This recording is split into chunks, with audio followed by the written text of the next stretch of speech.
Hey, welcome to the Sit Down. I'm your man, Rod Love. And for those of you who are tuned in, we got a special guest for you this evening. Hold on to your hats. That's a little pun. Hold on to your hats. Oh, yeah. We're gonna have a hat off here. There you go, Doc. There you go. Yeah. There you go. I knew that was coming. I knew that was coming. But Doc Polite, how you doing this evening, man? Hey, how you doing? How was your weekend? I heard you went fishing. Man, I don't want to talk about that. Hey man, you know what? Since you brought it up, Miss Wynn, I'm gonna go ahead and do my introductions and how you doing, and thank you for co-hosting.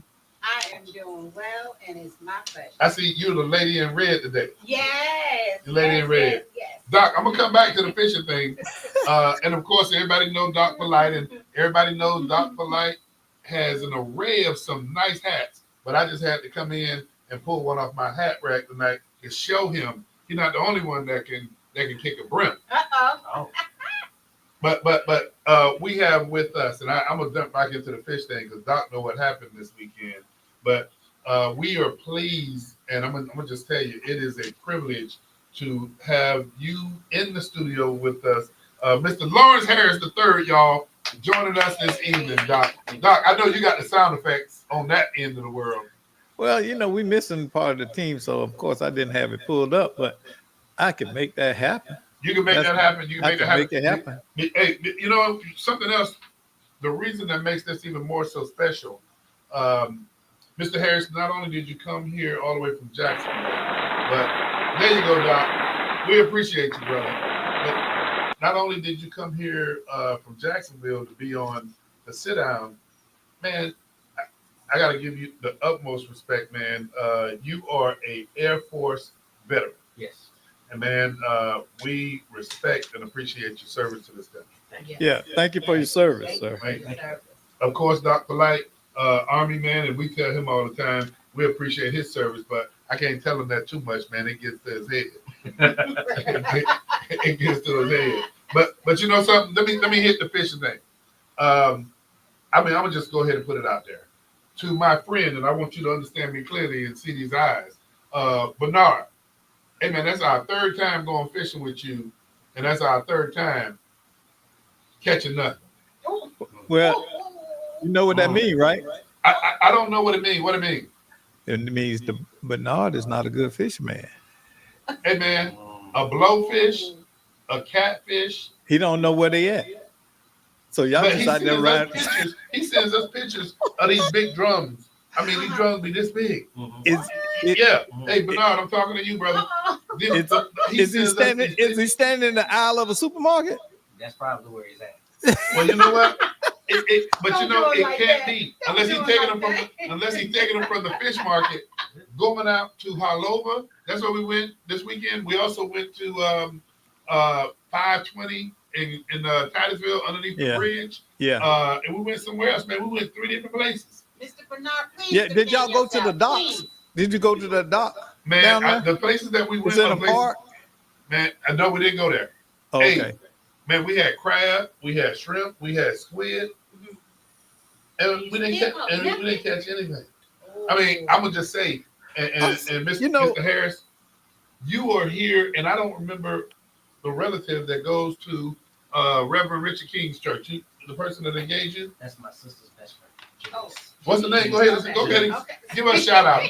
Thank you, Janice. I appreciate you. Miss Janice, yes. and Miss Janice attends St. James AME Church over in Eustis, headed by the leader and in charge. That's Pastor Richard King. But I tell you what, I appreciate, and you say Janice? Janice. I appreciate this because we do our research on folks before they come on here. Yes.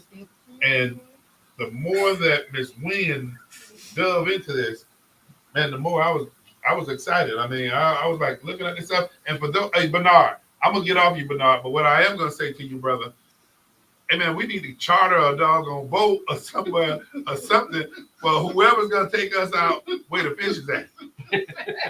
For real. I need a trained fish dog. Well, we got what the other thing we need to do probably is say a prayer before we go out there. But Bernard, hey brother, you know I'm with you, man. But they usually say 3 strikes and You're out. you out. We gotta find another fisherman. But that's my boy Bernard. I ain't gonna get on him. But okay, let me turn this thing back around. Hey, Mr. Lawrence Harris the third. Once again, I'm gonna tell you, we're excited to have you. But I have to read this because this is so well written. This helps our audience understand who you are. And I mean, nothing against any of our other guests, but this is something that people can use as a blueprint when they want a bio and introductions. But I'm gonna read it right from it. Mr. Lawrence Harris III, storyteller, life coach, and veteran. Lawrence Harris III is an accomplished author, artist, and life coach dedicated to inspiring and empowering individuals. As a distinguished retired Air Force officer, Lawrence's decorated career exemplifies his unwavering commitment to service and leadership. He is a proud alumni, and Attorney Jackson would love this, but he's a proud alumni of Florida State University. You know, give it up, y'all. Even though, did they make a bowl game this year? I'm not gonna talk about that. I'm not gonna talk about that. Hey, I brought you on here to honor you. I ain't gonna do you like that. I ain't gonna do you like that. Where you earned your graduate degree in history and geography, along with a master's of art in human resources development from Webster University. Having completed 2 combat tours in Afghanistan, Lawrence cares for both his nation and his peers. He is deeply passionate about fostering personal growth in others, helping them realize their fullest potential. Lawrence has published numerous books, one of which we're going to talk about. I'm impressed with the cosmetics. I'm impressed with the appearance, and I will be totally honest with you, if nobody else will. We are visual human beings, and there's some books that's probably got all the potential in the world, but and you know what I'm saying about don't judge a book by its cover? Right. Well, sometimes the cover got to be appealing enough. Yes. The title is not enough. Yes.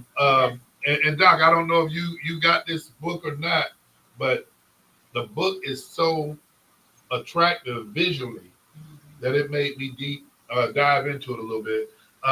But Mr. Lawrence has published books covering a wide range of topics, including self-help coloring for veterans. I didn't understand that, but I'm gonna have you explain that to me a little bit later. Motivational notebooks and career advice. You're encouraged to explore his release, and that release is what we're gonna be talking about. Cheat codes for smart black boys. Man, that title and looking at this book, it drew me. And let's just dive into it. But these are the cheat codes that serve as a guide to help young black boys navigate challenges and evolve into successful men. Once again, it gives me honor to have you here with us again, man. Thank you. Thank you, man. So, Doc, I don't know that you got this, and thank you for bringing us. We get to keep these, okay? But then I also understand. Thank you, Doc. Hey, Doc, I know you might not be able to see this up close, but this is an attractive book, man. And then when you dive into it, it gets even more attractive. But you also have a workbook. My grandma's a teacher, and I debuted the book at the first family event at for Thanksgiving. And so my grandma's a teacher, and she's like, well, I passed her the electronic version of this, and she read through it, and she coming out with a baby. I'm like, oh, and so she says, well, we need a workbook for this. I'm like, ma'am, it took me 8 months to get here. So now you want a workbook to go with it? She said, well, I need you to go deeper with, basically, if we're going to tell a kid have a relationship with God, let's walk them through how to have a relationship with God. Man. And so that's what the workbook was supposed to do, is just help you go a little deeper. Because what I wanted was, I was telling somebody, I said, the money is not why I'm doing this. I want to get this information out. Mm-hmm. And but let's walk it back. And Doc, if you can I go to Amazon, because I want people, if you could, Doc, to see this cover of this book. That's why I was going. Yeah, which was so. You know what? And I gotta say it. We live in a day and age where we'll go to Alexa and Google and tell it to read to us, tell us everything else. Mhm. This will make you sit down whether you eating a snack, drinking Yes. something. Right. Yes. And coffee, y'all. I ain't talking about something else. Everybody, y'all handle y'all own business the way you want to handle your business. But this is very, very attractive, and Doc may find it. But first, let me ask you, how did you even get to the point when you're talking? And Doc talks about cheat codes too. So Mhm. how did you get here? My son and my nephew. My son's 13, my nephew's 16. They're gamers, Okay. and so try not to get emotional there. I used to play video games with what I call the second generation. They're all 30 now, Okay. and I didn't think much of it. I would just go play. I'm in the military, so when I would come home, they would say, no matter how pretty your car was, you would come in the hood, sit with us, and play PlayStation for 8, 9 See, hours. hold on. Yeah, I don't think Doc Wait. heard that. No matter how pretty your car was, you still went to the hood and played those games with those young folks. Right. And because then what I got out of that is you have to meet kids where they're at. Mhm. Yes, you do. So my son is a gamer, and so what he does when he comes home, when he comes to hang, because he lives with his mom in Alabama, when he comes to live with me or stay with me, we play Madden. We play Mhm. Madden. Like the last time we played like 20 or 30 games. Okay. And so, that's if you don't understand the game, that's 20 hours I spent with my son. He can't do nothing. I wasn't doing nothing. I wasn't on the phone or anything. But y'all was About connected. 15, Yeah. Connected, Yeah. So we would talk during that Yeah. time. So my son beats me. And so that's not real happy about that, but he beats me. So legitimately beat you. Not that you let him win. No, we stopped doing that 2 years ago. And so, yeah, I actually gotta come in there with plays now. But hold on. So while I'm practicing for him, I play Call of Duty. Okay. And so to keep my hands speed up, because he is now destroying me. Gotcha. So only way you can beat me in Call of Duty is use a cheat code. Mm-hmm. Okay. And I says, okay. So I was talking to my nephew who was 16 and brilliant kid. And he says, yeah, you need a cheat code, Uncle Lawrence. I said, I'm not using a cheat code. And he says, you have to use a cheat code. I said, it'll give you an advantage. Man, okay. And so I said, what if, hold on, I got something. What if I give y'all the cheat codes to America? Because relatively, as you lay out everything, I'm a relatively successful black man. Mhm. Right. Okay.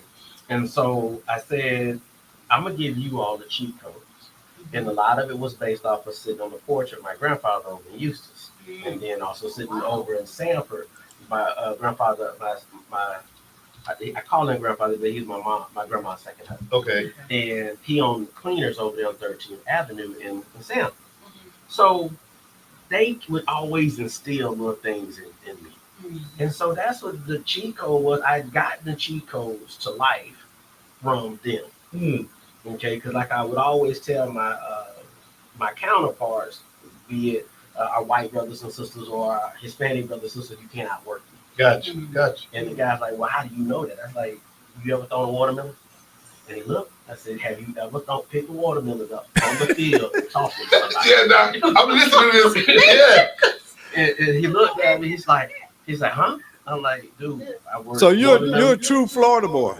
I am. Yes, I am. Okay, I So, can relate. Worked in the watermelon fields. Worked in the orange groves. My grandfather was what's called a watermelon contractor. And so what you do is what comes out of being in agriculture is you just learn to work. And I like 108 degrees in a trailer, and we throwing watermelons in there. With Mr. One Tooth, and Mr. One Tooth, he was hard on me. He's like, because my granddaddy came with Lawrence, you in charge. I'm 16. This dude, I know he has to have at least, was he 50? Man, yeah. Oh, wow. But the whole point is that you had to get a work ethic. And so what I did is my dad's dad was the impetus behind this, because he always said a black man needs to be a man. Mm-hmm. A black man needs a job. A black man once you get a job, Lawrence, you get a car, and then you get a house, and then the ladies start talking to you as long as you didn't have to walk with you. God, You yeah. know, and so Right. and those are the things that he said. So what I did is went back into the book, updated it to modern times, and bugged my nephew and my son for about 6 from we. This has been done since last March. Okay. And I'm like, hey, what about this? What do you think about that? I don't like that, Daddy. I don't like that, Uncle Lawrence. And what we did was, start at the top. You need a relationship with God. And the second cheat code is you need to know your heritage. And you all know what I heard you doing politics out there. I can't participate in that part. But know your heritage. Know who you are as a black man. So this dives into you get to know yourself, particularly as you said, as a black man. Yes. So I'm real elementary. You say the second is, I don't know if that's chapter 2 or the second cheat code, but show me that in this book. What? Chapter 2, right? Cheat code. So that's in the workbook and here. Yes. Okay, so what happens is that you read here, and the workbook will take you through little true false, help you reinforce it. So you need this. Yes, gotta have this book. Gotta have this book. This to go to You go to this. Okay. Well, Doc, I'm gonna stop him right there because Man, listen. and Miss Williams, we got some work to do because while I'm gonna stop you right there, we actually are so impressed with you taking the time to do this that we're gonna have to run back around to Amazon real quick because what we did through Let's Talk Nation is this was so impressive that we immediately went and bought 20 of your workbooks. Thank you. So Ms. Lynn, what we're gonna need to do is we need to today go to Amazon, cancel that order, do 10 workbooks and 10 main books. Okay. Because they both go together. Right. Okay. So we got that will fix. But just so you know, Appreciate you all. Thank you. no, man, but this show, and I'm gonna have Doc chime in here with Miss Wynn, but man, this show is about doing, and we like to support folk, and we don't have the resources to do it for everybody and overdo it. But I see this man as something that once you know how you got to measure outcomes. Well, and I'll say this too, and Doc, you know where I'm going with this, and Miss Wynn, you've heard us talk about this, and I'm not ignoring Miss Wynn, but this big thing now about responsible fatherhood, Right. I love how it comes across, but to me, there's an evolution to responsible fatherhood. Anybody can be a father. Right. When you were saying how you would get with your son and y'all doing 20 hours of matting, you're no longer a father. You've evolved to being that daddy. That daddy who makes emotional connection. Yeah. And so I'm just real impressed with where you are here. But now walk me through, because now I know how both of these work. Right. Well, hold on, because I got a question. What inspired? What need did you see that prompted you to create this? My son and my nephew are very, very smart kids. Mm-hmm. No common sense. I love them. I do. But I'm like, I sent them on a mission. And I said, y'all go get me X. And then they bought back Y. They bought back Z. And I'm looking at like, between the both of y'all are going to go out and do some wonderful things in the world. Y'all think it is right? And it's like, nah. I said, it was a simple task. It wasn't over. I think it was to go get ice cream. They kept going past the ice. My family used to do cruises for Thanksgiving. So what we did was, I'm like, hey, y'all go get me some ice cream. Don't put no sprinkles on this. Bring me vanilla ice cream. I don't ask y'all for much. I try not to bother you. Yeah. But because I was doing something else. What my goal is, I don't want to be the daddy that's like, you always sending me stuff. I'm like, nah, and you just go handle this little bit. Yeah. So 20 minutes later, I come back. I'm like, with the ice cream, we can't find it. Okay. So I said, come on, not from we got a field trip. And I said, the reason I asked y'all to do it because it was right outside the door. Been outside the door. He said, he's like, my nephew looked at my son, and I said, don't worry about it. they keep saying we don't have common sense. Come on, man. But you know what? Hey Doc, Ms. Wynn, Mhm. you know, I like your play on words. Mhm. In particular, with the fact, and we've never heard this on the show before, but it exists. When you said your son and his buddy, they're smart, Mhm. but got no doggone common sense. But And we- listen. This is a key thing that we have to remember about this. This generation has not been taught critical thinking on any real level. See, when we were coming up, your grandfather or your dad would ask you, well, why you think that, that horse kicked like that? Or this chicken ran, you had to engage your mind. Yeah, Right. And even on a basic level. So you learn to think through problems early on, and your grandma might say, you watch me hang up the clothes. Now you go out there and hang up the clothes. Let me see you hang up the clothes. Even though it was simple, it was teaching you to think and follow steps in order. Now, you're right. the kids don't do that. But and Doc, that was critical thinking when Right. We didn't back call it then, critical thinking, but it critical was. thinking wasn't even in our vocabulary. Right. No, it wasn't. But it taught you to make decisions. Yeah. Yeah. So and I told him that's what I was saying to him. I'm like, I wouldn't have sent you on nothing hard without more instruction. Yeah. Right. And he's like, and he said, we got lost. And I'm like, I got it, don't worry about it. And so we were just talking. I'm like, I gotta help y'all. And so because we were talking about maintaining, your social economics where you're at. And my nephew's like, what's that mean? I said, if you grow up in poverty, you at least should go to college and make it to the middle class. And he's like, okay. He's basically what he said is that cool. And then my son like, what am I going to do? I like, you're in the middle class, you got to stay here. Okay. So now what do you do? And I said, okay, here, I'm gonna teach you first what you need to do to survive in a world, the multicultural work environment. And that's over in 14 and 15. Doc and I were both in the military. Okay. The only reason I didn't finish a little higher because I was being dumb. I own it now. I'm the reason I didn't finish at least lieutenant colonel or higher. But what I did learn was what you do as a military officer, how to smile when you walk in the room so you seem engaging. Yeah, yeah. Okay, that's what I teach my kids here. Posture, how you posture. Kevin Hart say it with your chest. Say it with your chest. You need to say it with your chest because that will make people think that you understand what you're doing.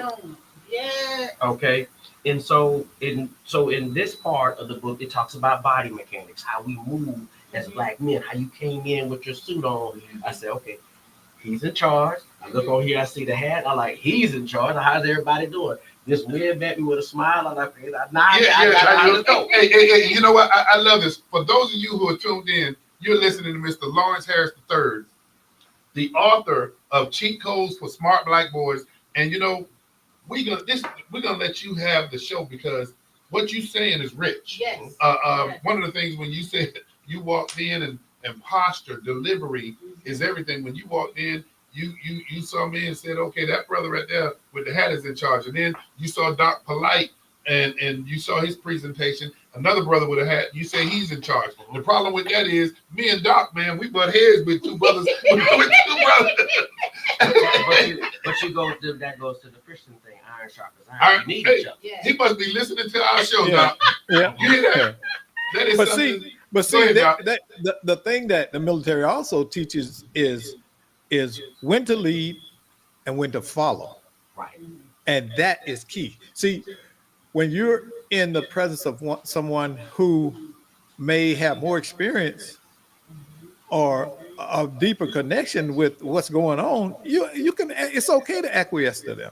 Yeah. And Rod, we've been in that situation. Yeah, We've been in some rooms where I sit over there. I don't open my mouth until you turn to me. You pivot to me and say, Doc, pick it up from here. And so that's what you are in that regards. I'm not there to be the main attraction. I'm there to support whatever Rod has assigned me as my part in that mission. And And that's Doc- the role that people don't understand. And you know, Doc is hitting on. I mean, because as a team, we all have our talent, Yes. and I could try to dabble into a level of expertise of Doc's or Miss Williams' talent, but I'm doing what we're trying to accomplish a great injustice if I do that. Right. And, you know, for those of you who are watching, if you got a question, if you want to comment or a statement about this discussion, hey, please don't hesitate to call in. That phone number is area code 407-921-6195. Doc, that's a good point. Back to you, Mr. Harris. And so pretty much what I did was I live a positive life. Like I was talking with Miss Lynn, I have PTSD. So I have to find positive in everything. Because I mean, there are days that I'm not nice to people. So I will own that. Mm-hmm. But the big thing is I was telling my son and my nephew, I said, every day I wake up, something good's gonna happen. Yes. Okay, I didn't know I would meet you all, but I told your niece about the book when she came to the house. Okay, anybody come to my mama's house, I'm like, hey, here's the book. You know, and so you got it. I had to get word of mouth, and I said, but something positive gonna come out of this. And so my son, he's like, Daddy, everything doesn't work out. I said, if you think that way, it won't. You're right. You're right. And so we go to Orlando International, and he gets stuck. And he got to fly at 7. I'm in line at 5:30. 5 o'clock. We got 2 hours. I think we're gonna make it through, no big deal. We sat in that line for 2.5 hours, and he missed his plane. Oh. So we are running down the concourse, and he's actually a little faster than I thought. So anyway, so we get there, and he said, he turns to me, he says, Dad, I thought everything everything works out. Yeah. And I said, little boy, don't hit this boy. But the whole point was, I took a deep breath. I said, good things always happen for you, Daddy boy. Hold on. And I turned to the guy. I said, hey, he has to make a connection to get the money out.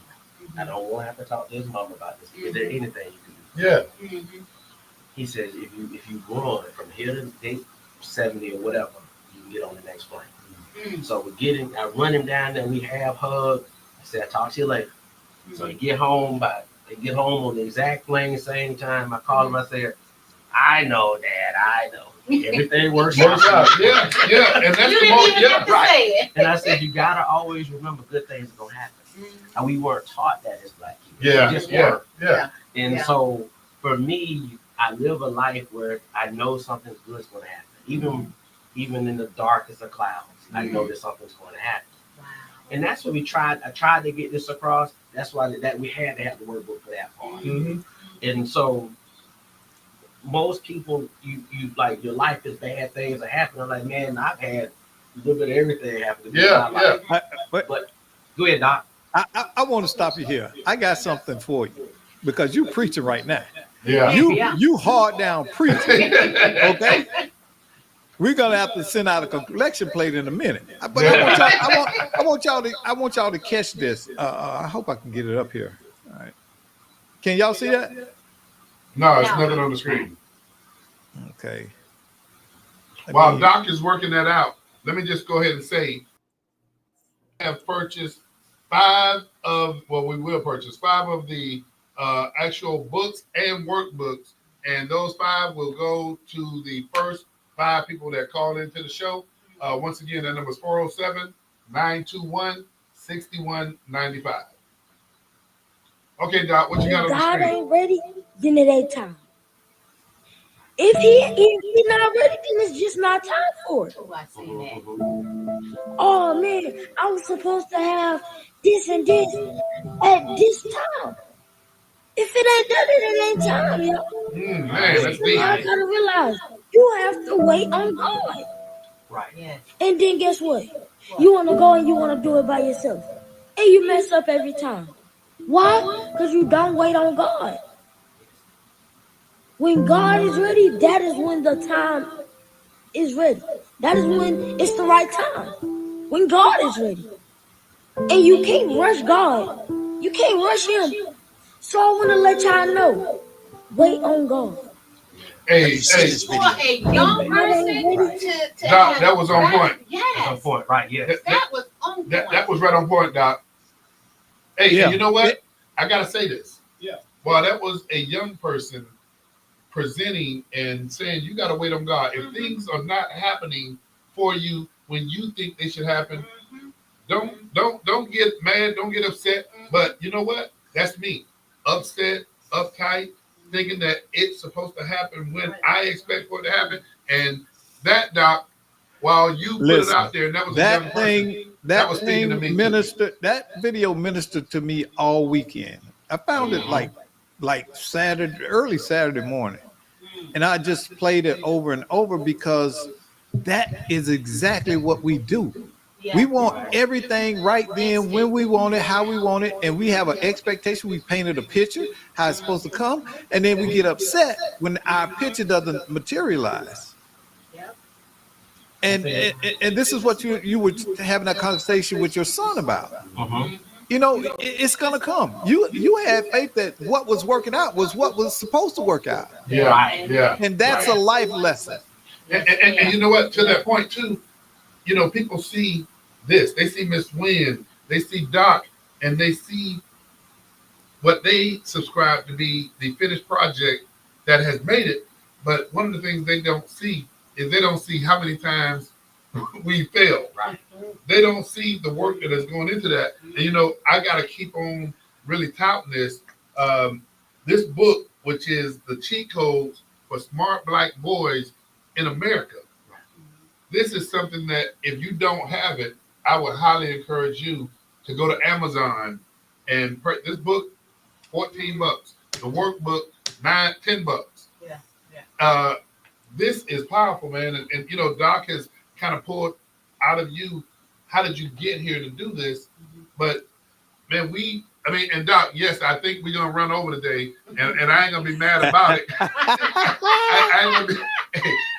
You about to set a record, because normally I keep Doc and Miss Wynn on point, but this is so powerful today that we're gonna talk about it.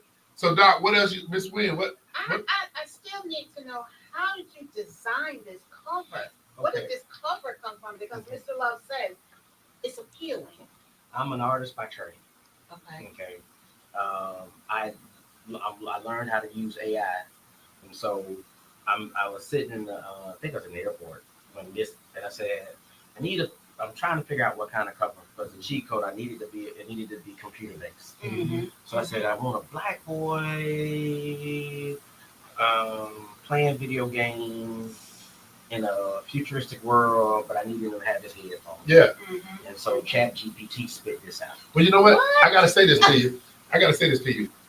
When I first saw this, first thing I thought was ChatGPT AI. The reason being is, while I use it, Ms. Wynn uses it, Doc uses it, but Doc does a lot of this, and when I saw it, it had the tappings, if you would. But here's what people don't realize too is, as you get to know ChatGPT, you got to continue to pull out of it what you want. You didn't do this one time, I'm sure. You got to prompt. You got to keep pulling. And Doc is done. So it is appealing. And when I say attractive, I see you got to. What is the men around? Yeah. I see the doctor, a young kid with a stethoscope around his neck. By the way, my daughter be graduating nursing school in August, and I'm, she can check her daddy blood pressure now sometime, because they make it high. And it looks like this is a lawyer, Air Force. Yeah. Hey, and as you mentioned, this kid with the earphones on, and I'm trying to figure out the background, man, because it's doing a lot of things. It's an alien invasion. Okay. And so what happened is that he is playing a video game, and I put him in his video game. Gotcha. Okay. Now you gotta, like you said, me and Chat may sit together for 2 or 3 hours. I don't know. It may be 30 or 40 goals. Yeah. Okay. Then because you gotta watch the fingers and things of that nature. But then I'm a graphic designer, so once I get these elements, then I go on Adobe and I make what I need. Okay, gotcha. Okay, because I call the lady, I say, hey ma'am, I need 6 pictures. I need a doctor, a lawyer, a fighter pilot, I said the scientist of some sort, entrepreneur, and a resume. And well, when she told me $5,000, I'm like, well, Chad, you gonna have to work today. I said, you know. And so what I did with Chad is I went through and got the elements that I like. And it was a lot of reps. And then I put it together. My nephew, the way the book looked before was it was just this card with cheat codes across the top and the 35 tricks. So the nephew called me, and it was 18 hours to get to that point. He's like, no, Uncle Lawrence, I don't like it. I'm like, what don't you like? And he's like, well, it doesn't tell the story. I'm like, what do you mean? If I'm going to use these cheat codes, what can I get out of it? Oh, so you can get your doctor, your lawyer. Right. Oh. Yeah, and see that sticks out. And I know Doc is looking at this, but the cover sticks out. Doctor, lawyer, Air Force, military. Then you got a weatherman. You have somebody who looks like they're chemists or something. And what the middle picture? He is an entrepreneur. Entrepreneur, but it also shows the diversity from the standpoint of the optics, because those days of clean cut, shaved, those days are gone. And I think it goes back to, when MLK said you're gonna have to get to a point to judge a person on the merits, of their talents. And you look at that, and that says it. But I'm just, going through this, man, and I'm looking at some things. A lot of these folk, I don't know, particularly young folk, they've heard the name of Muhammad Ali before. And I see you have a famous quote in here where he talks about there's nothing wrong with getting knocked down as long as you get right back up. And it's, quoted by Muhammad Ali. Well, a lot of these folks don't have that history of Muhammad Ali, but the quote to me is common sense. To me is inspirational and aspirational. But then as I just flip the pages, I see you have a poem in here, a poem of who am I? And if you don't mind, I was gonna recite it, but I think no, this is your time because people need to hear this. So if you would recite that, because that's powerful. Who am I? I am as dark as 6 past midnight, or light enough to pass for white. Often misunderstood, the subject of many debates. I'm an endangered species. I'm also a survivor. I made it through the Middle Passage and the Civil Rights Movement. I'm the essence of a lost culture, stolen from the dark continent. With my bare hands, I helped build this nation we call the United States of America. I gave America its rhythm. I also gave America the light bulb and the traffic light. I've been degraded more times than I care to remember. Good for nothing, lazy, shiftless, are just a few superlatives. I carry the weight of an entire race of people on my back. My every accomplishment and success is one more step to help uplifting my people. With education, I'm considered dangerous. Even though racism and oppression act as obstacles, I've been able to overcome and lead my people. Without me, my children are lost. Without me, without me, my children are lost. My race is lost. America is lost. Who am I? A black man. Man, that is powerful. That is powerful. I gotta kind of recognize one of my friends who, and I don't know if any of y'all, well, I know a lot of y'all probably watched the Don Miller show. Don is a great friend, but Don just recently did a show, and I'm gonna look into the camera and say this. Don, your show was right on point when you said the key thing that America needs, but the key thing that Black communities need is education, education, education. And you hit the nail on the head because this all circles around education. The ills of the Black community circles around education. And boy, I don't know if it's coincidental or this is by design, but having you here, I hope it pushes people forward. Yes. Doc and Miss Wynn, they've asked you some questions, man, and you knocked them out the park, by the way. But I had to say this because I'm gonna send a clip of this to Don Miller, and hopefully you'll get an invitation. Don is rough though, I'm gonna tell you. Don is gonna. hey, Doc, am I lying? Am I lying, Doc? Don gonna take this. Don Miller make Don Miller make preachers cuss. Oh yeah. Hey, Don Miller make preachers curse, and he makes some of them cry too. Yeah. Hey, but I mean, in all seriousness, Don is the kind of cat. We got different styles. I love Don to death. Don's style would be, while I'm taking this book and I'm saying to people, here's something that you need to engage in. Don's gonna take this book. Hey, folks, this is what you need to actually move forward. Right. He ain't gonna say that. But He you know, gonna that was one he gonna conversation enlighten we us had and out- illustrate. Yeah, hey, that's to put it mildly.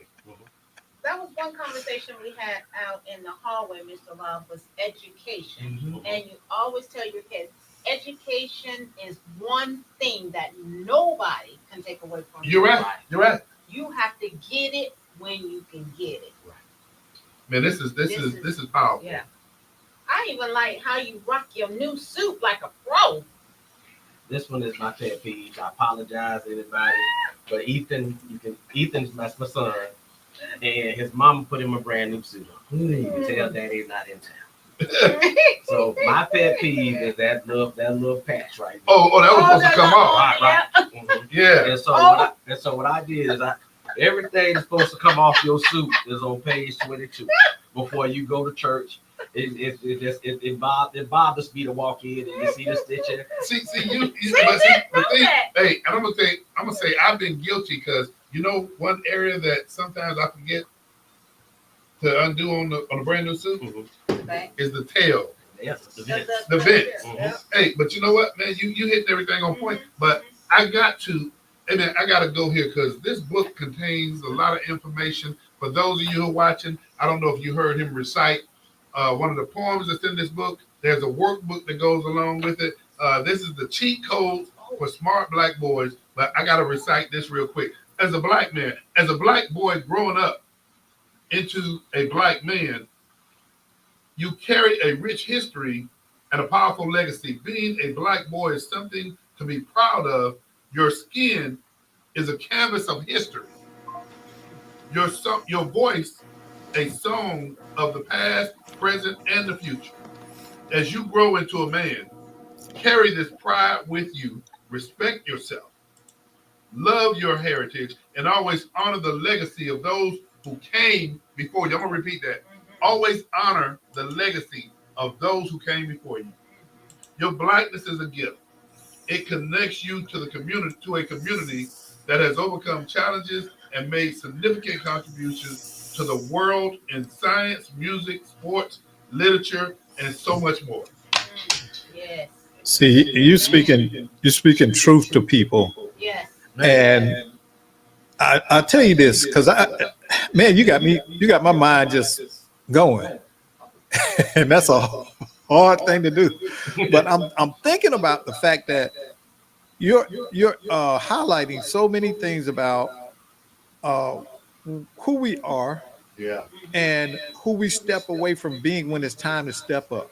Right. You know, I've been in rooms with other black people who shrink into the wall in the presence of white people or people with money. Okay, I can't live that. That's not me. I don't shrink from anybody. Rod will tell you, wherever I go, I know I'm in the top 5% of people in that room, especially when it comes to brain power. So I don't ever acquiesce to other people. I'm agreeable, I'm cordial, but I'm not going to treat you like, I got to bow down to you because you're here. We need to teach that. We need to teach that because too many. I'm speaking truth. Too many black people get in spaces and we automatically take a secondary position. Right. It's almost like it's ingrained in our culture, Right. and we've got to stop that. Okay. And to help you with that one, Doctor, because that's one of my issues with Ethan. Ethan lives in Alabama, in Montgomery, and I think the only time I'm angry with him is would you look the person in the nose. Look right here. Look at the nose. Mhm. Black, white, green, purple. You will look them at the nose, shake their hand. Mhm. Stop acting like you're subservient here in Alabama.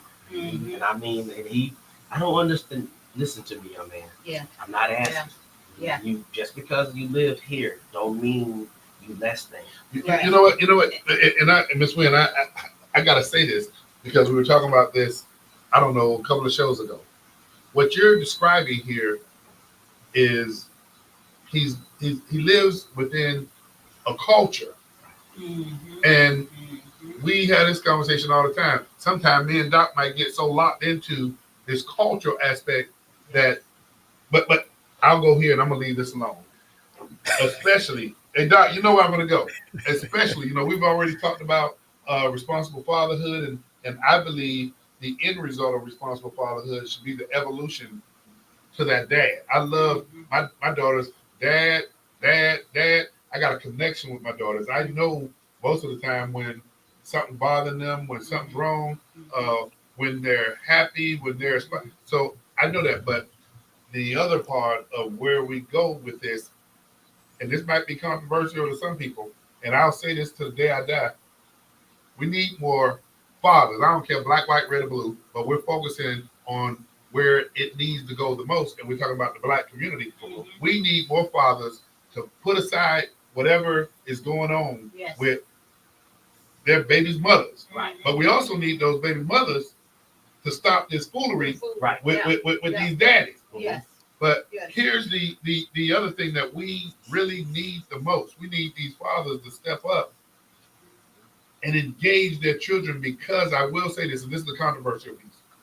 Those mothers do a good job with raising them boys, but one job they can never ever do. Come on, brother. You gotta say that loud. Let the mic show up. Show them they can show them how to be a man. Yeah. Now me and my but a lot of women take offense to that. They don't understand. I don't mind it. No, I'm just saying, I don't pay it no mind, because I don't listen. It's like this, and I say this to any woman: you're not going to talk to me with a tone of disrespect and indifference. I don't care where you come from. That's not who I am as a man. Okay, I'm going to check you. If you get too belligerent, we're done. Okay, if you put your hand on me, I fight everybody. I tell them, don't hit me, because the most violent, the most disrespectful thing you could do is hit someone because they don't agree with you, or do what you want. I don't believe in physical violence, and I know women that can beat men. So that old thing about don't hit a woman. Let me do this. Go ahead, Ms. Speak. I know we were into this book here, but Mr. Harris, you do have another book underneath there. Yeah, I grabbed it on accident. I have PTSD, and I've already said it. So what I did, Dr. Polite, is these are my coloring books. Okay, and it's the Army one. So I made one for every service. So that's the Army. And so what I do for my coloring. Wait a minute, that's the Army one. This the Army one. You see the color black, the golden black, all of the top. Okay. The veteran is in black, in y'all colors. Okay. So explain this, because I saw this in your bio about coloring books for people with PTSD. Okay. I need to calm down someday. Okay. So go ahead and say it again. You know why that works, Rod? No, I'm go ahead, talk, Doc. Yeah. It works because you micro focus when you do coloring books. Your micro focus. And see, I got ADHD and PTSD. No, I'm serious. Yes. And so for just PTSD, that will work. I've seen that in therapy. Okay. But it's hard. Like this morning I got up and created an app to help me with focus because of ADHD. When I have multiple projects going, it's hard to shift and laser focus. So I devised a program this morning, and I got to finish it tonight, but it will pull me off task and move me on to the next one. Right. So And what I was curious about is when I saw in your bio, coloring, and Doc just explained what he said, micro. So is micro focus a evidence based or research based? yes, and It's research based. Okay. yeah, and this is also treatment for Alzheimer's. Right. They Okay. get all people with Alzheimer's to Yes, you're right. do that. You're right. Yep. And, That's right. and so what I did in the book was my counselor tell me I need to journal. Mhm. And so one day I was journaling, and I got the coloring, and then I'm like, I actually feel good. Mm. So, because I looked at what I journaled, I'm like, yeah, the day sucked. And then I looked right here after I colored, Yeah. it was a different day. I'm like, so what I did, Doc, was I put down journal, color, journal. Tell me how you feel before, journal, color, and then tell me how you feel after. After you finish coloring. And what you do is you don't have to finish the coloring page. That's what I keep telling everybody. But what you will do is you'll start to see how you do it. Well, it doesn't improve your day. Yeah, and I never been on with a part PhD, of, so it's good. of art, listen, that's a combination of art therapy and CBT, cognitive behavior therapy. Right. So it works. You know, a lot of people think that when you go to a counselor that you do one style of therapy, and you don't. You pull from each discipline or sub-discipline within counseling that can address the presenting problem. So that art therapy helps you to slow down your mind, not have those intrusive thoughts from PTSD, and micro focus on that little movement with your hand. Okay, and you're doing it over and over and over again, and that reduces the stress. I'll tell you what, this has really been impressive. I want to make sure our audience know what we were talking about doing this show. And we have Mr. Lawrence Harris III, who is the author, also a Air Force, and I said that right, Air Force veteran, and author of the cheat codes for smart black boys. And it has a workbook that goes along with it. And you've also talked about the coloring book, which when I saw that in your bio, I'm gonna just tell you, I was like, coloring book. What it has, he got to navigate me with this, and of course, Doc and Miss Wynn are always got to get my back to help me not fall as far. And now I understand it even better. But man, I tell you, the cheat codes for small black boys. And by the way, once again, Let's Talk Nation in collaboration with the Sitdown, we will buy 5 copies of the cheat code for black boys with the workbook. So if you want to sit down with your young person and go through this process, you're more than welcome. The way that you get it, it goes out to the first 5 people that call into the show. And that number is 407-921-6195. Mr. Harris, I want to thank you once again for spending the time to come from Jacksonville to come on the show. Give a shout out to Janice, is it? Janice, thank you, Janice. Yes, Hey, Janice. this is that whole And I apologize for talking about the chair force. You are a true soldier. So I apologize. Hey, Because you're the realest Air Force person I met. yeah. Now, So, I did good with the Army, so I like cool. Man, thank you. Yes. You are doing the work that all 3 of us are very passionate about. Yes, yes. And it aligns so well with what our individual goals and visions are. And we always are happy to have other people going down that same road. You ain't got to do it the way we do it. It just do it. And you have taken that serious. You are out there putting a roadmap for young black men. Well, tell you what I want to do is, because we got to make a transition. Mr. Harris, if you would look into that red light and let people know how they can get a hold of you, how they can get your book. And once again, I got to tell you, you always be welcome back here, man. Thank you. How you doing, Lawrence Harris? You can reach me at lawharris3@gmail.com. I'm pretty much watch that every day. Or you can get me at 904-304-7709. I'm not probably going to answer on that first go, so leave a voice message. Either voice message or text me, and then I'll get back with you. I am happy to speak to any crowd and just enjoy getting this information out. The one thing I will close on is chapter 5. A black man needs good credit. That's what I want to make sure that's in. Yes, okay, you're right. You're right. And that's chapter 5. That's chapter 5. Hey, y'all heard it from Mr. Harris. Yes. Look, our objective is to help people, and that's what this is all about. Mr. Harris, once again, thank you for joining us. Thank you. Yes. For those of you, we'll be right back here next week on the Sit Down. We're gonna make that transition to Let's Talk Nation with the General Attorney Greg Jackson. But man, I tell you, you brought some information in here. I told you, we like to be able to measure what it is we do, and man, this is something that it can set the benchmark, and we can measure and we can get outcomes. Thank you. So thank you. keep doing your great work that you're doing, and you're always welcome at the Sit Down. Thank you. But Very I well. appreciate you all. Thank you, Mr. Smith. Thank you. Hey, Doc. Doc, thank you. All right, y'all. We'll see y'all next week.